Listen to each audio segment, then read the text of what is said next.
नमस्कार दोस्तों, M&C education welcomes you all. M&C education में आप सबों का बहुत बहुत स्वागत है। हम पिछले सेशन को कंटिन्यू करते हुए आज के इस सेशन में सैंपल पेपर के कुछ क्वेश्चन सॉल्व करेंगे और आज का जो चैप्टर है वो है प्रोबेबिलिटी। मतलब प्रोबेबिलिटी से जितने क्वेश्चंस सैंपल पेपर में हैं वो सारे हम आज सॉल्व करेंगे। तो पहले स्ट्रक्चर देख लेते हैं।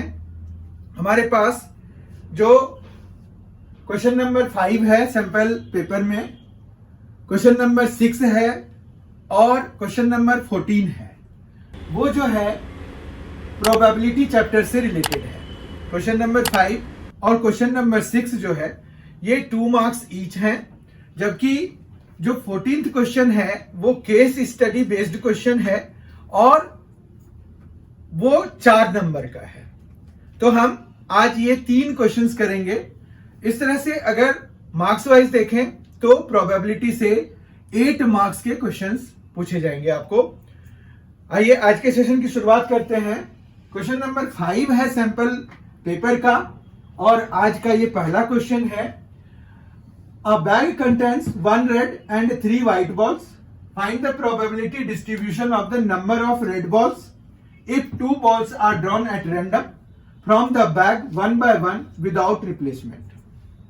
तो हमारे पास यहां पर क्या हो रहा है, 2 बॉल्स ड्रॉ हो रहे हैं और हमें क्या निकालना है, हमें निकालना है प्रोबेबिलिटी डिस्ट्रीब्यूशन निकालना है। ठीक है, तो हमें प्रोबेबिलिटी डिस्ट्रीब्यूशन निकालना है, 2 बॉल्स का निकालना है। तो हमारे पास जो रैंडम वेरिएबल है उसको अगर हम x डिनोट कराएंगे तो x की वैल्यू क्या हो सकती है। x की वैल्यू 2 बॉल्स हैं हमारे पास, 2 बॉल्स आर ड्रॉन और हमें प्रोबेबिलिटी डिस्ट्रीब्यूशन किसका निकालना है, रेड बॉल्स का। और अगर आप गौर करें तो यहां पर नंबर ऑफ रेड बॉल्स देखिए कितने हैं, 1 है। तो हमारे पास 2 बॉल्स तो रेड हो ही नहीं सकते। तो ये क्वेश्चन जो बाकी ट्रेडिशनल क्वेश्चंस हम एनसीईआरटी में करते हैं उससे डिफरेंट हो गया। तो हम जो है इसको कैसे करेंगे, मतलब हम अगर x मानेंगे कि solution let x denote the number of red balls,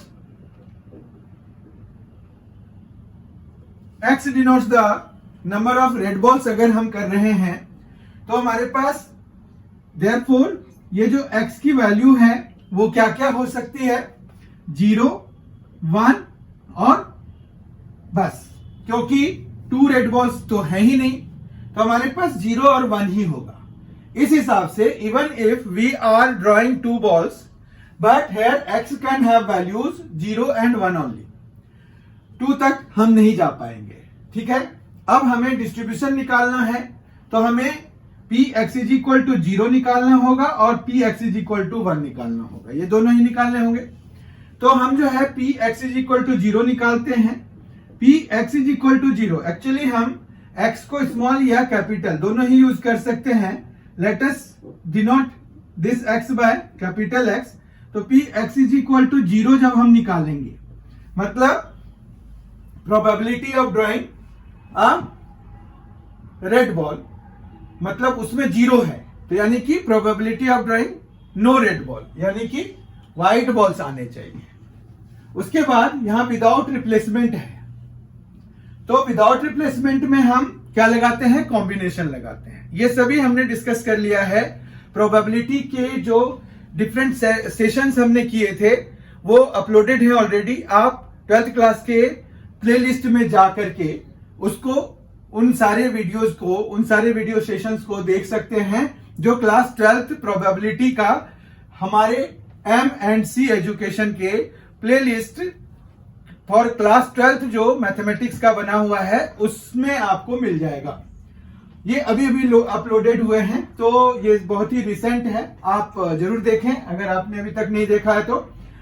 यहां पर px इज इक्वल टू 0 मतलब नो रेड बॉल और विदाउट रिप्लेसमेंट है तो हम जो है सी लगाते हैं, मतलब कॉम्बिनेशन लगाते हैं। तो हमें जो है निकालने तो दो बॉल्स हैं, तो हम जो है यहां पर क्या करेंगे, तो यहां पर 3C2 हो जाएगा। 3C2 अपॉन टोटल कितना है 1 + 3 4 है, 4C2 हो जाएगा। सैंपल स्पेस के लिए हम 4C2 यूज करेंगे, जबकि फेवरेबल आउटकम्स हमारे पास 3C2 है, क्योंकि अगर नो रेड बॉल चाहिए तो ऑल टू जो दो बॉल्स हम ड्रॉ करेंगे वो दोनों ही व्हाइट बॉल्स होने चाहिए। वो व्हाइट बॉल की ग्रुप से आएंगे तो 3C2 वेज में हम सिलेक्ट कर सकते हैं। नाउ 3C2 जो है उसकी वैल्यू होती है 3 और 4C2 हैज वैल्यू 6, तो ये आ गया 1/2। ठीक है, इसी तरह से Px = 1 हमें निकालना है। एंड रिमेंबर, हमें Px = 2 तो निकालना ही नहीं है, क्योंकि जो हमें रैंडम वेरिएबल की वैल्यू है वो क्या है, 0 है या 1 है। ठीक है, क्योंकि हमारे पास at the most 1 red balls आ सकते थे, 1 रेड बॉल आ सकता था, तो हमने जो है Px = 1 तक ही निकालना है। अब यहां पर क्या बात हो गई कि आपको एक रेड बॉल तो एक रेड बॉल से आ जाएगा 1C1 वेज में, फिर एक दूसरा बॉल, क्योंकि दो बॉल्स हम ड्रॉ कर रहे हैं, तो दूसरा बॉल जो व्हाइट बॉल होगा वो हमारे पास 3C1 वेज में आएगा, जबकि 4C2 वेज में हम क्या करेंगे, सैंपल स्पेस हमारा 4C2 है। अब जो है अगर देखिए 1C1 तो 1 ही होता है, 3C1 3 होता है और 4C2 6 होता है, तो इस तरह से ये भी 1/2 हो गया। ठीक है, अब डिस्ट्रीब्यूशन को हम क्या करते हैं, डिस्ट्रीब्यूशन को हम एक टेबल की फॉर्म में लिखते हैं। तो एक टेबल की फॉर्म में हम लिखेंगे इसको, तो यहां पर टेबल एक बना लेते हैं, एक टेबल बना लेते हैं, उसमें जो है हम x रखेंगे और Px रखेंगे। x यहां पर 0, इसकी वैल्यू कितनी है 1/2, 1 इसकी वैल्यू कितनी है 1/2। आप इनको ऐड करके देख सकते हैं, 1/2 + 1/2 1 होता है, ये 1 होना चाहिए। Px का सम जो है किसी भी डिस्ट्रीब्यूशन में जितने भी Px हैं उनका सम 1 होना चाहिए। ये चेक करने के लिए हम यूज करते हैं, ये हमने वहां पर डिस्कस किया हुआ है, जो प्लेलिस्ट में हमने प्रोबेबिलिटी का जो कंसेप्ट वाला वीडियो डिस्कस किया था, वो उस सेशन में हमने प्रोबेबिलिटी डिस्ट्रीब्यूशन भी डिस्कस किया था, उसमें वहां पर चेक करने के लिए भी आपको बताया गया। इस तरह से इसका जो प्रोबेबिलिटी डिस्ट्रीब्यूशन का ये कंप्लीट आंसर हो गया, ये कंप्लीट सॉल्यूशन है। ये 2 मार्क्स का है, 2 मार्क्स का क्वेश्चन नंबर 6 भी है, और क्वेश्चन नंबर 14 जो है वो केस स्टडी बेस्ड क्वेश्चन है, वो 4 नंबर का आएगा आपको। तो हम अब क्वेश्चन नंबर 6 देखेंगे। क्वेश्चन नंबर 6 है, ये भी 2 मार्क्स का है, सैंपल पेपर में है क्वेश्चन नंबर 6, और आज के सेशन का ये सेकेंड क्वेश्चन है। ये है 2 cards are drawn at random from a pack of 52 cards, 1 by 1 without replacement. What is the probability of getting first card red and second card jack? ये भी क्वेश्चन बहुत ही ट्रिकी है, जैसे क्वेश्चन नंबर 5 था हमारे पास। आप सैंपल पेपर जरूर download कर लीजिए और उसको सामने रखिए, ताकि आपको पता चले कि क्या डिस्कशन हो रही है। यहां पर है कि ये कैसे डिफरेंट है बाकियों से। तो यहां पर देखिए, अगर what is the probability of getting first card red, first card red चाहिए एंड सेकेंड कार्ड जैक। अब क्या होता है, यहां एक प्रॉब्लम है कि ओवरलैपिंग चीजें हैं हमारे पास, क्योंकि रेड कार्ड में भी जैक होते हैं और 2 जैक्स होते हैं। तो हमारे पास जो है उस हिसाब से 2 केसेस में ये कन्वर्ट हो जाएगा। ये क्वेश्चन 2 केसेस में कैसे कन्वर्ट हो गया, एक केस ये है कि अगर हमने विदाउट रिप्लेसमेंट कर रहे हैं, 1 by 1 कर रहे हैं, तो हम जो है यहां पर केस क्या क्या बन सकता है, अगर उसको देखें तो हमारे पास केस 1 क्या बनेगा और केस 2 क्या बनेगा।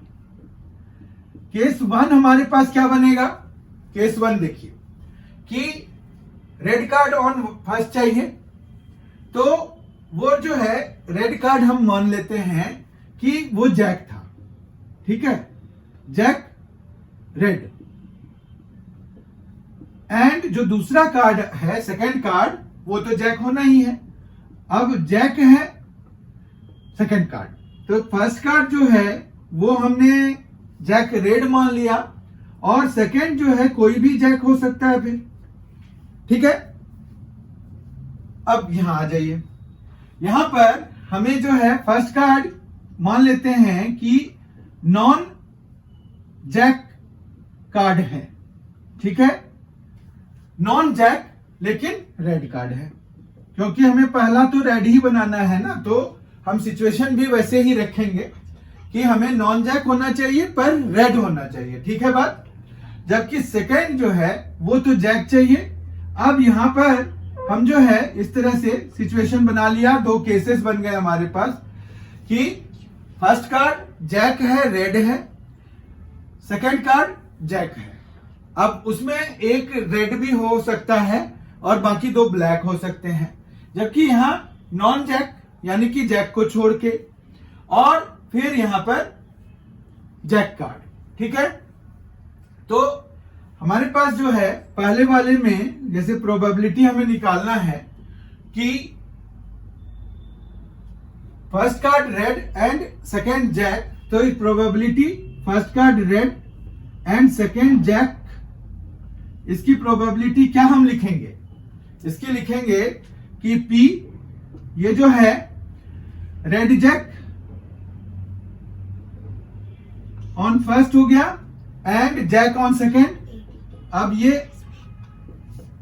ये जैक जो है ये कोई भी हो सकता है, फिर प्लस P यहां पर नॉन जैक रेड कार्ड होना चाहिए और नॉन जैक होना चाहिए, ठीक है।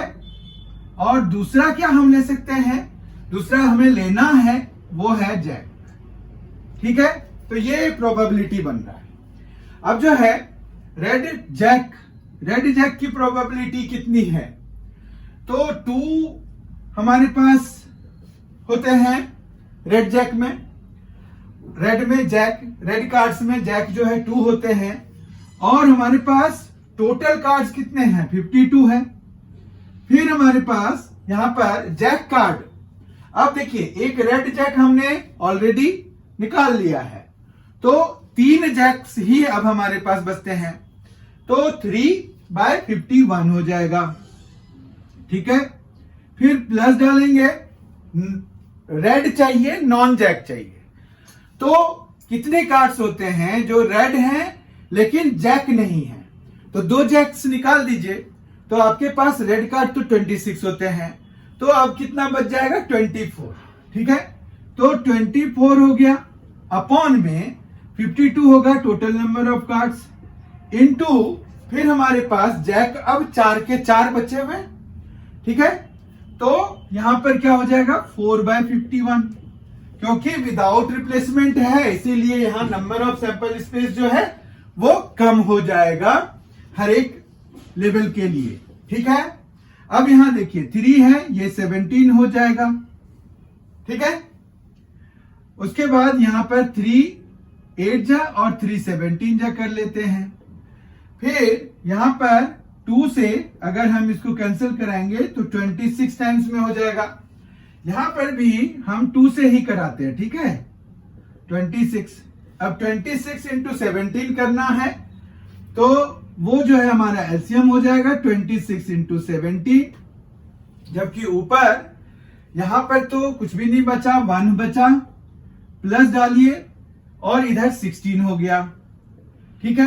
तो ये कितना आ गया 17 आ गया, अपॉन में 26 इंटू 17 आ गया। अब ये दोनों 17 कैंसिल हो जाएंगे तो 1/26 बच जाएगा। इस तरह से इसका आंसर आ गया है 1/26। आई होप आपको इसका एक्सप्लेनेशन समझ में आ गया होगा, एंड ये भी समझ में आ गया होगा कि ये क्वेश्चन बाकी क्वेश्चन से डिफरेंट है। जो हम ट्रेडिशनल क्वेश्चंस एनसीईआरटी में कर रहे हैं उससे डिफरेंट है। तो इससे आपको ये भी हिंट मिल रहा होगा कि आपकी तैयारी जो है थोड़ी हाई लेवल की होनी चाहिए। क्वेश्चन नंबर 14 देखेंगे। आज के सेशन का आखिरी क्वेश्चन होगा, थर्ड क्वेश्चन होगा, और ये केस स्टडी बेस्ड क्वेश्चन होगा। आज के सेशन का तीसरा क्वेश्चन है जो कि केस स्टडी बेस्ड क्वेश्चन है। अगर आपके पास सैंपल पेपर का प्रिंट आउट है या फिर आप मोबाइल पे देख सकते हैं या लैपटॉप पे देख सकते हैं तो आप उसको रीड आउट कर सकते हैं। मैं आपके लिए ये रीड आउट कर देता हूं और आपको अभी स्क्रीन पे ये क्वेश्चन दिख रहा है। An insurance company believes that people can be divided into two classes: those who are accident prone and those who are not. The company's statistics show that an accident prone person will have an accident at some time within a fixed 1 year period with probability 0.6, whereas the probability is 0.2 for a person who is not accident prone. The company knows that 20% of the population is accident prone. Read, based on the given information, answer the following questions. यहां पर दो questions दिए हुए हैं, आप देखिए, आपके screen पे दिख रहा होगा। What is the probability that a new policy holder will have an accident within a year of purchasing a policy? Suppose that a new policy holder has an accident within a year of purchasing a policy. What is the probability that he or she is accident prone? अगर आप question को बहुत ध्यान से देखिए तो यहां पर दो चीजें हैं। एक है कि इंश्योरेंस कंपनी है जो कि दो कैटेगरीज में जो इंश्योरेंस लेते हैं उनको दो कैटेगरी में बांट रहे हैं, एक एक्सीडेंट प्रोन और एक जो कि एक्सीडेंट प्रोन नहीं है। फिर दूसरा ये है कि उन्होंने बेस्ड ऑन सम डेटा ये निकाला हुआ है कि विद इन फर्स्ट ईयर जो है, जैसे ही वो लेगा पॉलिसी खरीदेगा तो उसको जो 1 ईयर पीरियड के विद इन में जो एक्सीडेंट प्रोन है उनके एक्सीडेंट होने की प्रोबेबिलिटी है 0.2 और जो नॉन एक्सीडेंट प्रोन है उनकी है 0.6 है प्रोबेबिलिटी जो कि एक्सीडेंट प्रोन है और 0.2 है जो कि एक्सीडेंट प्रोन नहीं है। ठीक है, अब जो है 20% ने एक्सीडेंट प्रोन है, मतलब उन्होंने ऐसा बनाया हुआ है, डेटाबेस उन्होंने तैयार किया हुआ है। तो आइए हम इसको सॉल्व करते हैं। What is the probability that new policy holder will have an accident with in a year of purchasing policy? तो जब पॉलिसी को उसने परचेज किया है उसके 1 साल के अंदर अंदर उसको जो है एक्सीडेंट हो जाएगा, इसकी प्रोबेबिलिटी हमें निकालनी है। What is the probability that a new policy holder will have an accident with in a year of purchasing a policy? तो हम पहले यहां पर क्या क्या चीजें बना सकते हैं। यहां पर देखिए हमारे पास 3 चीजें हैं बेसिकली। एक तो कि पॉलिसी जो है वो पॉलिसी होल्डर तो चलो ठीक है, एक्सीडेंट प्रोन कितने हैं? 20% हैं, और तो नॉन एक्सीडेंट प्रोन कितने हो जाएंगे? 80% हो जाएंगे। फिर जो एक्सीडेंट प्रोन है उनके एक्सीडेंट होने की प्रोबेबिलिटी कितनी है, और जो नॉन एक्सीडेंट प्रोन है उनके एक्सीडेंट होने की प्रोबेबिलिटी कितनी है। विद इन 1 ईयर ही हम बात करेंगे। तो यहां पर जो है हमारे पास क्या क्या बनाएंगे, केसेस बनाएंगे। तो लेट ई हम बना देते हैं कि क्या बनाएंगे, वो जो है with in the first year जो पॉलिसी होल्डर है उनका एक्सीडेंट हो जाता है। ठीक है, तो पॉलिसी होल्डर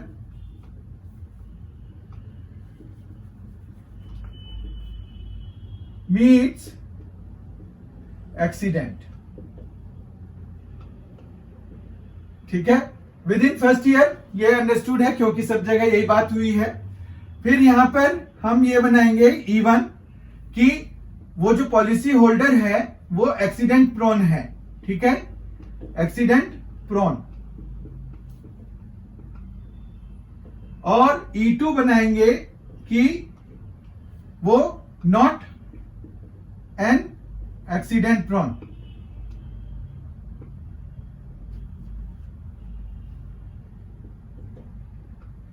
ठीक है, अब हमारे पास जो है P E policy holder meets accident, मतलब हमें क्या निकालना पड़ेगा, टोटल प्रोबेबिलिटी निकालना पड़ेगा। ठीक है, तो हम जो है यहां पर PE1 मतलब एक्सीडेंट प्रोन है वो इंश्योरेंस होल्डर, तो वो है 20%। ठीक है, तो 20/100 इसकी प्रोबेबिलिटी हो जाएगी। PE2 क्या होगा, PE2 हो जाएगा कि 80% मतलब 80/100। और PE जब हमें निकालना है तो हमें जो है क्या क्या चाहिए होगा कि PE/E1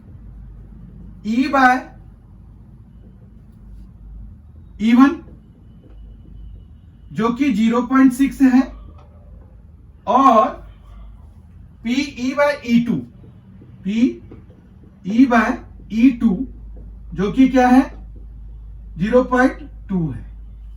ये यही है कि policy holder meets an accident within the first year given that he is prone to accident, and यहां पर क्या हुआ, he is not prone to accident but he meets accident. ठीक है, तो ये ऐसे बन गया हमारे पास।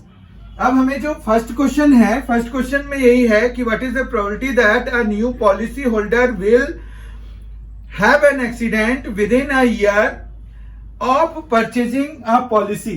तो हमें बेसिकली पीई निकालना है, तो फर्स्ट पार्ट में हम पीई निकालने जा रहे हैं। पीई मतलब टोटल प्रोबेबिलिटी निकालना है, तो वो होगा PE1 इंटू PE/E1। यही होता है प्रोबेबिलिटी, टोटल प्रोबेबिलिटी का formula. PE2 into PE/E2, PE/E2। ठीक है, तो PE1 क्या है, PE1 है 20/100, 20/100।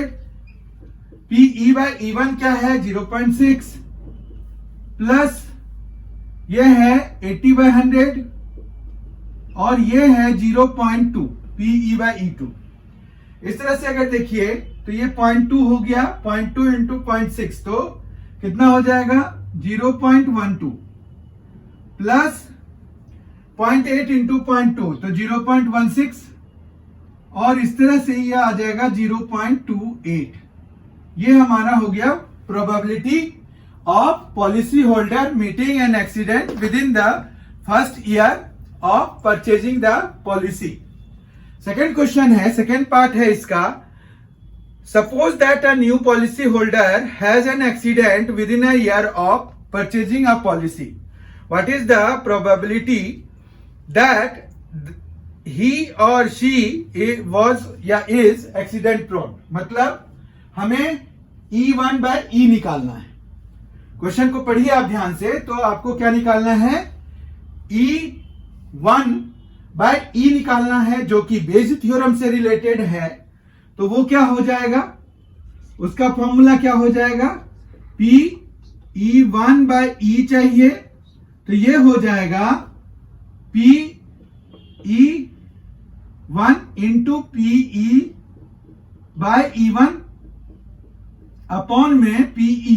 टोटल प्रोबेबिलिटी नीचे आता है बेस थ्योरम में डिनोमिनेटर में। ठीक है, अब अगर आप यहां ध्यान से देखिए तो हमने ये वाला पार्ट कैलकुलेट किया है, ये है 0.12, 0.12 है और 0.28 है। इन दोनों को सॉल्व कर देते हैं, तो 4 से कैंसिल कराएंगे तो 4 3 जा और 4 7 जा, तो 3/7 इसके लिए आंसर आ गया E1/E के लिए। मतलब सेकेंड पार्ट का आंसर हो जाएगा 3/7। तो ये केस स्टडी बेस्ड क्वेश्चन था, आपको समझ में आ गया होगा। केस स्टडी बेस्ड क्वेश्चंस जो होते हैं बहुत ही आसान होते हैं, तो वो जो है आपको एक बार जो पढ़ने में जो समय लगता है बस उतना ही, उसके बाद तो आराम से उसके आंसर निकल जाते हैं। बहुत ही जल्द हम इसके अगले सेशन के साथ मिलेंगे, जिसमें कि हम एक चैप्टर लेंगे और उससे रिलेटेड जितने भी क्वेश्चंस होंगे सैंपल पेपर में फॉर क्लास 12 वो हम सॉल्व करेंगे।